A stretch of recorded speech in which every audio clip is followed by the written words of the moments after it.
శ్రీ గురుభ్యో నమః. శ్రీకృష్ణ పరమాత్మ మనందరినీ ఉద్దేశించి కర్మణ్యేవాధికారస్తే మా ఫలేషు కదాచన మా కర్మ ఫలహేతుర్భూ మాతే సంగోస్త్వకర్మణి అని ఉత్తమమైనటువంటి ఉపదేశం చేశాడు. ఆ ఉపదేశంలో నీకు కర్మ చేయటంలో మాత్రమే హక్కు ఉంది. నీ అధికారం, నీ బాధ్యత నీ సత్కర్మాచరణ చేసుకోవటం వరకే. ఫలంలో నీ బాధ్యత కానీ, నీకు హక్కు కానీ, నీకు అధికారం కానీ ఏమాత్రం మానసికంగా నువ్వు ఉంచుకోరాదు. మా ఫలేషు కదాచన మా కర్మఫల హేతుర్భూ, కర్మఫలానికి నువ్వు హేతువు కావద్దు. ఈ కర్మకి ఫలితం నాకు దక్కాలి అనే ఆకాంక్షతో, ఈ కర్మకు నేనే కర్తను అనే అపేక్షతో, అనేటువంటి బుద్ధితో నువ్వు కర్మలను చేయవద్దు. మా కర్మఫల హేతుర్భూ, అలాగని చెప్పి మాతే సంగోస్త్వకర్మణి, నేను కర్మలనే చేయను అని బిగదీసుకుని కూడా కూర్చోవద్దు. నువ్వు సత్కర్మాచరణ చేసి తీరాలి. ఆ చేసేటువంటి సత్కర్మాచరణ నీకు ఫలాకాంక్ష లేకుండా ఉండాలి. ఏ విధమైనటువంటి ఫలములను కాంక్షించకుండా, ఏ రకమైనటువంటి కోరికలను అందులో కోరుకోకుండా జాగ్రత్తగా నీకు సంప్రాప్తమైనటువంటి సత్కర్మలన్నిటినీ నీవు చక్కగా చేసుకోవాలి అనే ఉపదేశం చేశాడు. అయితే ఈ ఉపదేశం చేసినంత సులభంగా అర్థమయ్యేది కాదు, అర్థమయ్యేంత సులభంగా ఆచరణకు నోచుకునేది కాదు. ఈ విషయాన్ని పరమాత్మే ఒక్కసారి అనుకుని మళ్ళీ ఇదే విషయాన్ని మనం వేరొక దారిలో వివరించాలి అనే ఉద్దేశ్యంతో పై శ్లోకాన్ని ఉపదేశం చేయటం ప్రారంభిస్తున్నాడు. ఆ పై శ్లోకం ఇలా ఉంది: యోగస్థః కురు కర్మాణి సంగం త్యక్త్వా ధనంజయ సిద్ధ్యసిద్ధ్యోః సమో భూత్వా సమత్వం యోగ ఉచ్యతే అని. ధనంజయ, ఓ అర్జునుడా, నువ్వు సంగం త్యక్త్వా, సంగం ఆసక్తిని, ఆసక్తి అంటే నేనే ఈ సత్కర్మలకు కర్తను, నేనే ఈ పని చేసేటువంటి కర్తను అనే ఆసక్తిని కానీ, ఈ సత్కర్మాచరణ వల్ల నాకే ఫలం రావాలి అనే ఫలాసక్తిని కానీ విడిచిపెట్టి యోగస్థ కర్మాణి కురు, సత్కర్మాచరణ తప్పకుండా చెయ్యి. ఆ సత్కర్మాచరణ ఏ విధంగా ఉండాలి అంటే యోగస్థ, యోగంలో ఉండి చేయాలి.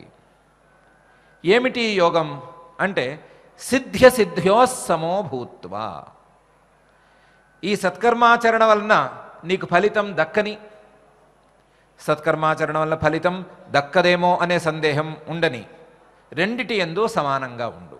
ఈ సత్కర్మాచరణ వలన ఫలం దక్కుతుందా దక్కదా అనే విచారణ జోలికి కూడా నువ్వు వెళ్ళవద్దు. సిద్ధ్యసిద్ధ్యోః సమో భూత్వా, సమానంగా ఉండి నువ్వు సత్కర్మాచరణ చెయ్యి. అలా సత్కర్మాచరణ చేయటం, ఆ సిద్ధి అంటే కార్యసిద్ధి, అసిద్ధి, కార్యం యొక్క ఫలమో కార్యమో సిద్ధించకపోవటం, ఈ రెండిటిలోనూ సమదృష్టి ఏదైతే ఉందో సమత్వం యోగ ఉచ్యతే, ఆ సమత్వానికే యోగం అని ఒక పేరు అని చెప్తున్నాడు. ఏంటి ఈ శ్లోకంలో ప్రత్యేకించి పరమాత్మ పూర్వశ్లోకానికి చేస్తున్నటువంటి వివరణ అనే విషయాన్ని మనం జాగ్రత్తగా పరిశీలించుకుంటే, ముందు శ్లోకంలో ఏమని చెప్పాడు? కర్మణ్యేవ అధికారస్తే, నీకు కర్మ చేయటంలో మాత్రమే హక్కు ఉంది, సత్కర్మాచరణలో మాత్రమే నీ యొక్క బాధ్యత ఉంది అని చెప్పాడు. ఆ విషయాన్ని జాగ్రత్తగా కురు కర్మ, కర్మాణి కురు, నువ్వు సత్కర్మాచరణ తప్పకుండా చేయవలసిందే. కురు కర్మాణి, సందేహమే లేదు.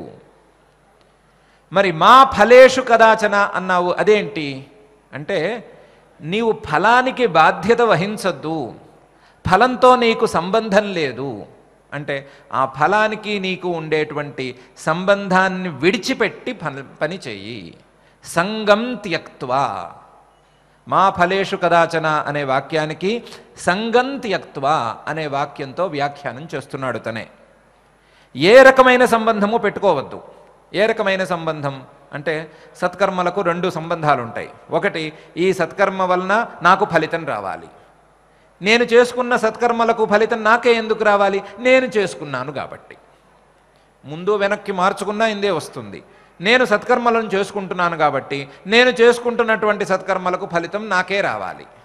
అంటే రెండు సంబంధాలు, ఒకటి నేను చేస్తున్నాను, ఇంకోటి ఫలితం నాకు రావాలి అనేటువంటి రెండు సంబంధాలు. ఈ రెండు సంబంధాలని పూర్తిగా విడిచిపెట్టు, సందేహమే లేకుండా విడిచిపెట్టు. సంగం త్యక్త్వా, ఏ రకంగానూ సంబంధం ఉంచుకోవద్దు. ఏ రకంగానూ సంబంధం ఉంచుకోకపోతే నాకు అందులో ప్రవృత్తి కలిగేది ఎట్లా? ఏదో ఫలితాన్ని కోరి కదా నేను ప్రవర్తిస్తాను, ఏదో ఒక ఫలితం లేకపోతే నేను ముందుకు వెళ్ళలేను కదా అని అంటే ఆ బుద్ధినే పోగొట్టుకో. ఫలితం మీద కాదు కదా, కనీసం నేను చేస్తున్నటువంటి ఈ సత్కర్మాచరణ, ఈ సత్కర్మ స్వధర్మాచరణ అసలు సిద్ధిస్తుందా సిద్ధించదా అనే సందేహం కూడా పెట్టుకోవద్దు. అని ఆ విషయంలో కూడా సమానంగా ఉండు. సిద్ధ్య సిద్ధ్యో సమోభూత్వా సమత్వం యోగ ఉచ్యతే. ఇట్లాంటి యోగస్థ, ఇట్లాంటి యోగాన్ని ఆశ్రయించుకుని నువ్వు సమానంగా ఉంటూ కార్యసిద్ధికి కార్యం సిద్ధించకపోవటానికి సమానంగా నీ బుద్ధిని ఉంచుకుంటూ నీవు సత్కర్మాచరణ చెయ్యి. అప్పుడు ఏమవుతుంది అంటే నువ్వు మా కర్మ ఫలహేతుర్భూ. నీకు ఎప్పుడైతే సమతాబుద్ధి వచ్చిందో, సిద్ధికి అసిద్ధికి సమతాభావన వచ్చిందో, ఎప్పుడైతే నీకు సంబంధం పోయిందో సత్కర్మలతో, లేదా ఎప్పుడైతే నేనే కర్తని అనే భావన నీకు పోయిందో, అప్పుడు నీకేమవుతుందంటే కర్మ ఫలహేతు నభవసి. నువ్వు ఆ కర్మల యొక్క ఫలితానికి కర్తవు, ఆ కర్మల యొక్క ఫలితానికి హేతువువి కావు. అప్పుడు ఏమవుతుంది అంటే నీ సత్కర్మ, నీ స్వధర్మాచరణం శ్రేయో మార్గంలో అడుగు అవుతుంది. ఆ అడుగు అయితే గనక శ్రేయో మార్గంలో నువ్వు పెట్టే మొదటి అడుగు నిన్ను ముందుకు తీసుకువెడుతుంది. ఇది చేస్తే గాని నీకు శ్రేయో మార్గంలోకి అడుగు పడదు. అంతవరకు నీకు వేరే దారి లేదు, ఈ సత్కర్మాచరణ చేసి తీరవలసిందే అని స్పష్టమైన ఉపదేశం చేస్తున్నాడు. భగవద్గీతలో ఒక సౌకర్యం, ఒక కష్టం రెండున్నాయి. సౌకర్యం ఏమిటంటే ఏ శ్లోకం తీసుకున్నా సరే ఆ శ్లోకం మన జీవన యాత్రకి చుక్కానిలా ఉపయోగపడుతుంది. ఏ శ్లోకం తీసుకున్నా సరే, కర్మణ్యేవాధికారస్తే అనే శ్లోకం తీసుకున్నా, యోగస్థః కురు కర్మాణి అనే శ్లోకం తీసుకున్నా, మరొక శ్లోకం తీసుకున్నా, ఆ శ్లోకం మనం జీవితంలో చివరిదాకా వెళ్ళిపోవటానికి మంచి సాధనంలా ఉపయోగపడుతుంది. ఇది సౌకర్యం. కష్టం ఏంటంటే ప్రతి శ్లోకానికి వెనకటి శ్లోకంతోనూ పై శ్లోకంతోనూ సంబంధం ఉంటుంది. పరమాత్మ అలాంటి విచిత్రమైన కూర్పును చేశాడు. ఏ శ్లోకానికి ఆ శ్లోకం తీసుకున్నా ఏదో భావన వస్తుంది, ఆ భావన ఉపయోగించే భావనే అవుతుంది. కానీ ప్రతి శ్లోకానికి వెనకాల శ్లోకంతోనూ పై శ్లోకంతోనూ మంచి సంబంధం ఉంటుంది. ఆ సంబంధం ద్వారా ఆ పరమాత్మ యొక్క పరిపూర్ణమైన అభిప్రాయం మనకు తెలుస్తుంది. ఈ యోగస్థః కురు కర్మాణి అనే శ్లోకం కూడా వెనకాల చెప్పినటువంటి కర్మణ్యేవాధికారస్తే అనే శ్లోకంతో బాగా సంబంధించి ఉంటుంది. పై శ్లోకాలతో, అనేక శ్లోకాలతో ఈ శ్లోకానికి పరిపూర్ణమైన సంబంధం ఉంది. దాన్ని మనం పరిపూర్ణంగా ఒక్కసారి అర్థం చేసుకుంటే పరమాత్మ యొక్క పరిపూర్ణమైన అభిప్రాయం మనకు కూడా బాగా స్పష్టంగా అవగతం అవుతుంది. ఏమంటున్నాడు ఈ శ్లోకంలో ప్రత్యేకించి పరమాత్మ అంటే, నీకు ఒక అలవాటు ఉంది. ఏమిటి అలవాటు? ప్రతి పనిని నేను చేస్తున్నాను అని అనుకోవటం, నేను చేస్తున్నాను కాబట్టి ఫలితం నాకే రావాలి అనుకోవటం. ఇవి వేరు వేరు అభిప్రాయాలు కావు, ఒకటే అభిప్రాయాలు. నేను చేసుకున్న పని నాకే దక్కాలి. దీనికి తోడు మనకి బ్రాకెట్లో ఉన్న ఇంకో అభిప్రాయం ఉంది, పక్కవాడు చేసినా నాకే దక్కాలి అని. దాన్ని పక్కన పెట్టేస్తే నేను చేసుకుంది మాత్రం పక్క వాళ్ళకి వెళ్ళకూడదు. నేను చేసుకుంది ఏదో మంచిదైతే నాకే దక్కాలి. నేను చేసుకున్నది అంటే కర్తను నేను, ఫలితం కూడా నాకే దక్కాలి అనే అలవాటు ఉంది. ఈ అలవాటుతోనే మనుషులు క్రమంగా ధర్మ మార్గానికి దూరం అవుతూ వస్తున్నారు. ఈ విషయాన్ని మనం ప్రవృత్తి ధర్మం, నివృత్తి ధర్మం అనే విచారణ చేసుకున్నప్పుడు ఒకసారి అనుకున్నాం. ఇలా సంఘం లేదా సంబంధం, కర్మలతో ఉండేటువంటి ఒక రకమైన సంబంధం, నేను కర్తను, నేనే ఈ కర్మలకు ఫలితాన్ని అనుభవించవలసిన వాడిని అనుకోవటం ద్వారా మనిషి తను చేసే సత్కర్మాచరణకు పరిపూర్ణమైన ఫలితాన్ని అనుభవించలేకపోతున్నాడు. పరిపూర్ణమైన ఫలితాన్ని అనుభవించటం అంటే ముందు చెప్పుకున్నట్టుగా శ్రేయో మార్గంలోకి అడుగు వేయగలగటం. అట్లా కాకుండా చిన్న చిన్న నీటి తుంపరల లాంటి చిన్న చిన్న ఫలితాలని సాధించుకుంటున్నాడే కానీ పెద్దదైనటువంటి ఫలితాన్ని సాధించలేకపోతున్నాడు. ఆ పెద్ద ఫలితాన్ని యావానర్థ ఉదపానే సర్వతః సంప్లుతోదకే తావాన్ సర్వేషు వేదేషు బ్రాహ్మణస్య విజానతః అనే శ్లోకంలో వివరంగా తెలుసుకున్నాం. ఆ పెద్ద ప్రయోజనాన్ని సాధించడం కోసం ఈ సత్కర్మాచరణ చేయవలసి ఉంది. కానీ ఈ మధ్యలో ఉండేటువంటి చిన్న చిన్న తుంపరల మీద కోరికతో దాన్ని పూర్తిగా దూరం చేసుకుంటున్నాడు.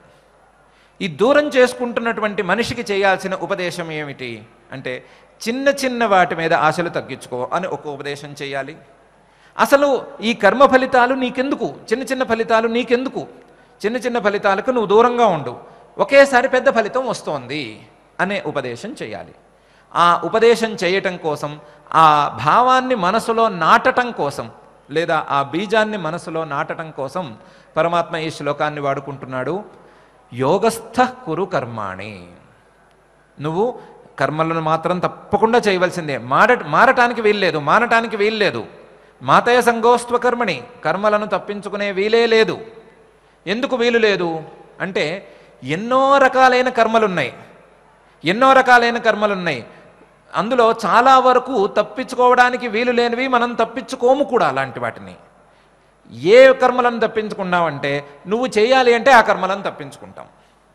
ఎట్లా మనం కర్మలన్నిటినీ వరుసగా కేటగరైజ్ చేసుకుంటూ వస్తే, విభాగాలు చేసుకుంటూ వస్తే, మొదటి రకం కర్మలు, మొదటి రకం క్రియలు లేదా పనులు ఇవేంటివి అంటే మన జీవనానికి, మనం బతకటానికి ఉపయోగించేటువంటి కర్మలు. అంటే ఊపిరి పీల్చటం ఇట్లాంటివి, లేదా మన హార్ట్ బీట్ లాంటిది కూడా దీని కిందకే రావచ్చు. ఇది ఒక రకమైన కర్మ. రెండవ రకం కర్మ మన శరీరాన్ని పోషించుకోవటం కోసం మనం చేసేటువంటి కర్మలు. భోజనం చేయటం, స్నానం చేయటం, లేదా పళ్ళు తోముకోవటం, ఇలాంటివన్నీ దీని కిందకు వస్తాయి. ఇవన్నీ పోషణ కోసం చేసేటువంటి క్రియలు. మూడవ రకమైన క్రియలు మనం ఈ శరీరాన్ని పోషించుకోవటం కంటే ఎక్కువగా ఫలితాన్ని ఆశించి చేసేటువంటి కర్మలు. వృత్తి జీవితం కావచ్చు, వ్యాపారం కావచ్చు, విద్యాభ్యాసం కావచ్చు, ఏమైనా కావచ్చు, అవన్నీ ఈ మూడో రకమైన విభాగంలోకి వస్తాయి. నాలుగో రకమైనటువంటి విభాగం ఏమిటి అంటే, మనిషిగా పుట్టినందుకు నువ్వు ఈ పని చేయాలి అని మనకు వేదములు, శాస్త్రములు, ధర్మశాస్త్రాలు, పురాణాలు, ఇతిహాసాలు చెప్పేటువంటి కర్మలు. ఇవి నాలుగో రకమైన కర్మలు. వీటిని మనం ప్రధానంగా సత్కర్మలు అంటున్నాము. మనం ఊపిరి పీల్చటం మానే అవకాశం ఉందా? అవకాశం లేదు. నేను ఏ పని చేయను అనేవాడు ఊపిరి పీల్చడం మానేయగలడా? మానేలేడు. ఆ విషయం అందరికీ తెలిసిందే కదా. మనిషి ఏం చేసినా సరే ఆత్మహత్య చేసుకోగలడేమో కానీ ఊపిరి బిగబట్టి ఆత్మహత్య చేసుకోవటం అనేది అసంభవం. ఇదొక స్టడీ ఉంది. ఊపిరి బిగబట్టి నేను ఆత్మహత్య చేసుకుంటాను అని ఎవరి వల్ల కాదు. కాబట్టి ఊపిరి పీల్చడం మానేయటం ఎవరి వల్ల అయ్యే పని కాదు. కాబట్టి దాన్ని చేసేస్తూనే ఉంటాం. శరీర పోషణార్థం చేసేటువంటి భోజనాదులన్నీ ఆపే ప్రసక్తి ఉందా? అక్కడ కూడా లేదు. పోనీ వృత్తి జీవితాన్ని మానుకునే ప్రసక్తి ఉందా అంటే ఒక 75-25 ఉంటుందా? కొంతమంది పని చేయము అని కూర్చునే సోమరిపోతులు ఉండవచ్చు. కానీ చాలామంది మాత్రం వృత్తి జీవితంలో పైకి రావాలి, వ్యాపారంలో పైకి రావాలి, ఇంకో విధంగా పైకి రావాలి అని ప్రయత్నం చేస్తూనే ఉంటారు. ఈ సత్కర్మాచరణ, నువ్వు ఇది చేసి తీరాలి, నీకు విధి ఇది అనే కర్మలు గనక చెప్పినట్లయితే ఎందుకు అని అడుగుతారు. చిన్నప్పటి నుంచి ఇన్ని రోజులు ఉన్నాం కదా, ఏ రోజైనా భోజనం చేయటం ఎందుకు అనే ప్రశ్న వచ్చిందా? ఎందుకు ఊపిరి పీలుస్తున్నామని ప్రశ్న వచ్చిందా? ఎందుకు నేను చదువుకోవాలి, ఎందుకు చదువుకోవాలని ఉందిలేండి, దాని మీద వద్దు. ఎందుకు చదువుకోవాలి అనే ప్రశ్న నిరంతరం వేధిస్తూ ఉంటుంది, అది కూడా తీసేద్దాం.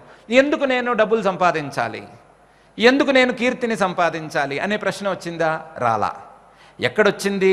నువ్వు సత్కర్మాచరణ చేయాలి, నువ్వు స్వధర్మాచరణ చేయాలి అనగానే ఎందుకు చేయాలి, నాకు ఇదే స్వధర్మం ఎందుకు అవుతుంది, ఇంకోటి స్వధర్మం ఎందుకు కాదు అని 100 ప్రశ్నలు ముందు వేసేసుకుంటున్నాము.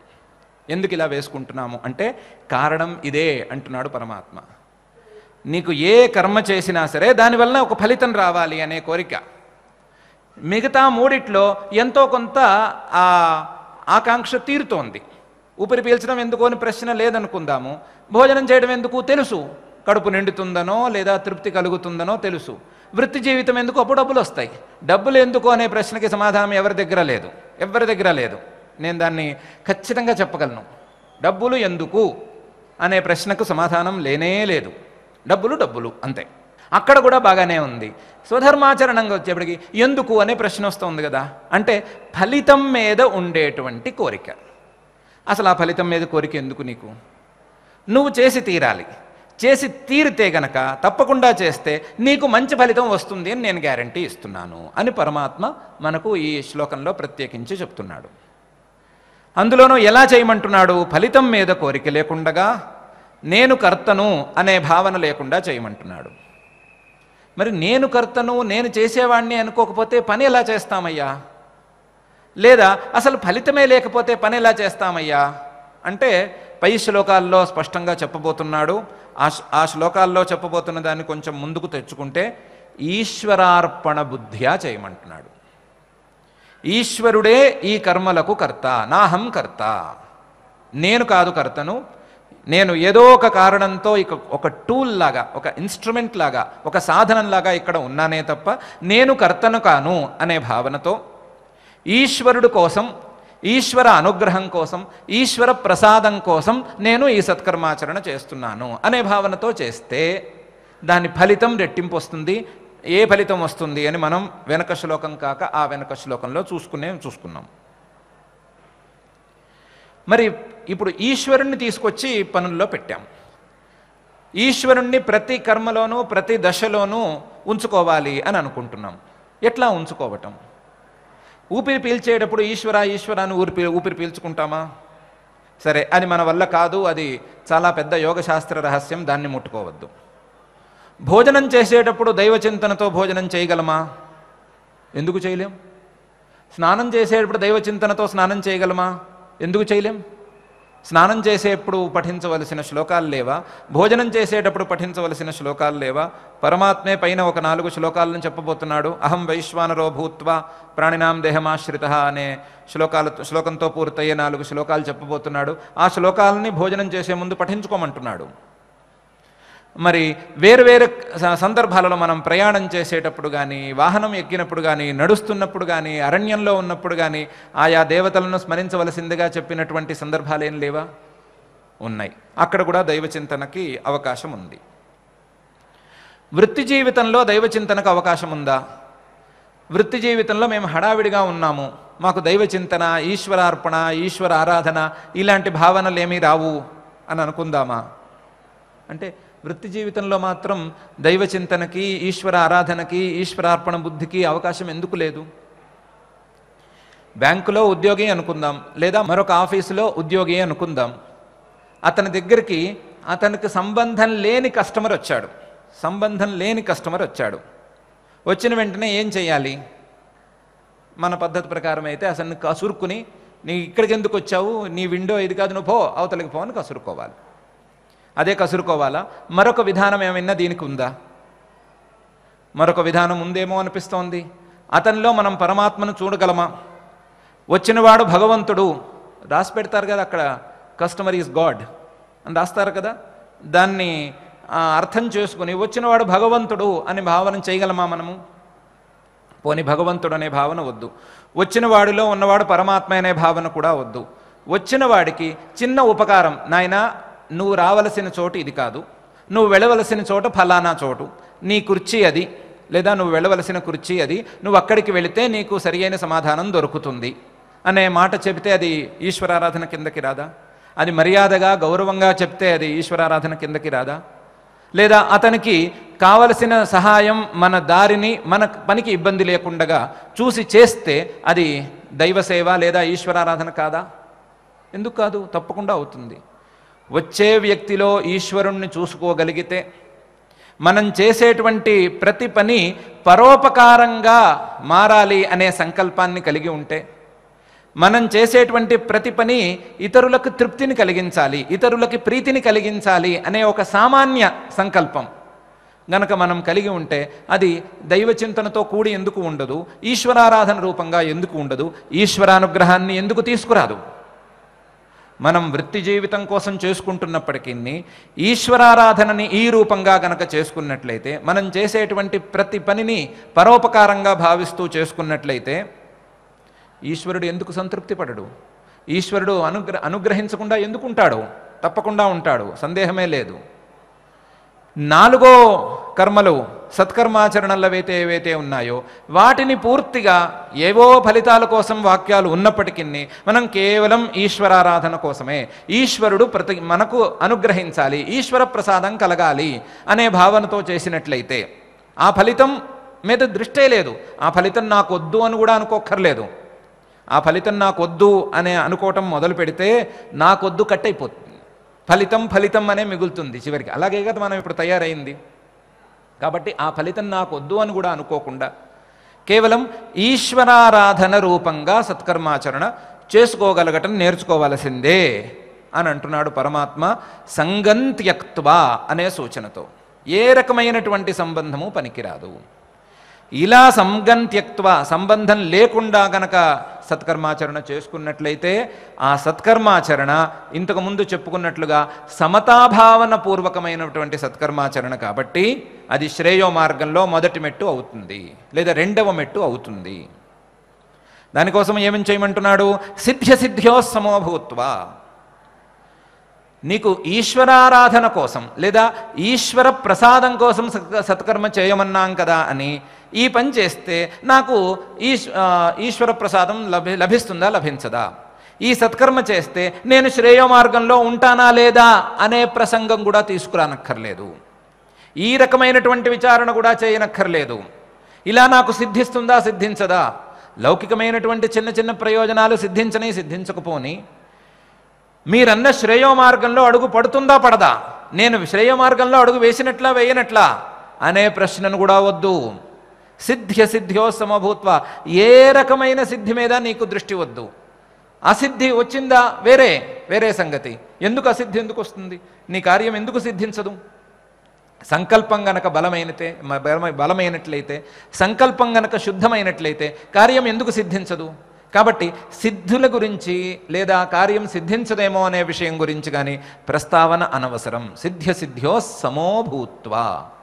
ఆ సమానంగా ఉండటం, కార్యసిద్ధికి కార్యసిద్ధి లేకపోవటానికి సమానంగా ఉండటం అనేది మాత్రం బుద్ధికి అలవాటు చేసుకుని తీరాలి. ఈ సమత్వం ఉంది కదా, ఇదే యోగం. ఈ సమతాభావనతో గనక కర్మలను చేసినట్లయితే దాని పేరు కర్మయోగం అవుతుంది. కేవలం సత్కర్మాచరణ చేస్తే అది కర్మలను చేయటం అవుతుంది. సమతాభావన పూర్వకంగా గనక ఈ సత్కర్మాచరణ చేసుకున్నట్లయితే సిద్ధ్యోహో, ఇంతకుముందు సుఖదుఖే సమేకృత్వా లాభాలాభౌ జయాజయౌ అని చెప్పాడు.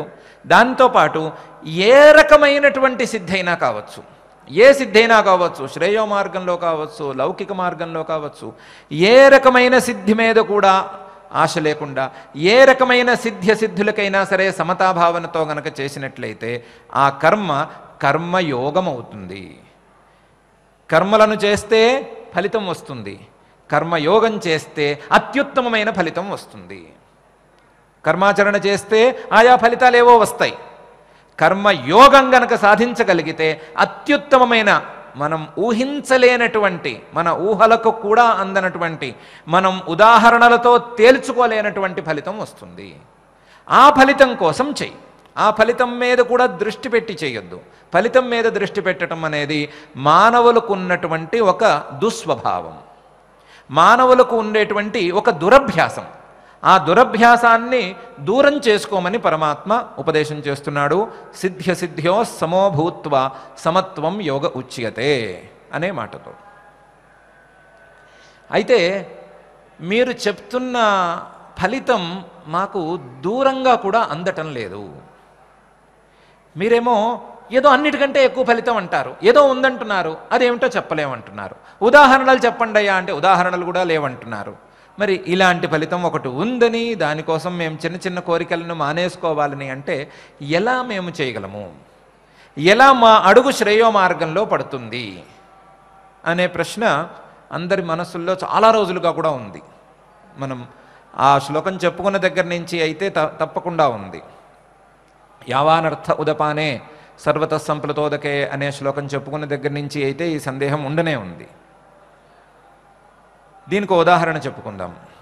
ఒక బాటసారి, పాతకాలంలోనే బాటసారి ఊరు పక్కనుండే అడవిలోకి వెళ్ళాడు.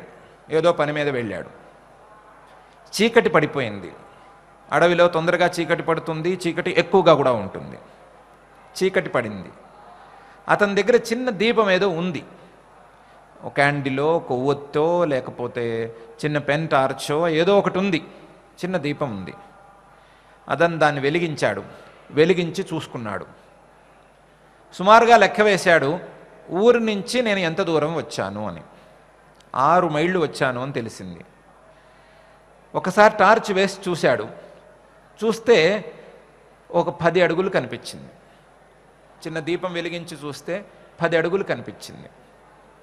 ఊరు కనిపిస్తుందేమో అని దూరంగా వేసి చూశాడు. ఊరు కనిపించలేదు.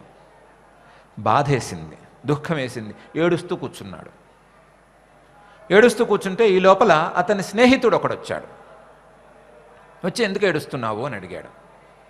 నేను ఇలా అడవిలో చిక్కుకుపోయాను, ఊరికి వెళ్ళటానికి ఏమో చీకటి పడిపోయింది, నా చేతిలో టార్చ్ ఉంది కానీ 10 అడుగులు మించి ఇది కనిపించటం లేదు, నాకు ఊరు కనిపిస్తే కదా నేను ఊరు ఎటువైపు ఉందో తెలుసుకుని వెళ్ళటానికి, ఇలా నేను అర్ధరాత్రి లేదా ఈ చీకట్లో ఈ అడవిలో ఇరుక్కుపోయాను, అందుకని ఏడుస్తున్నాను అని చెప్పాడు.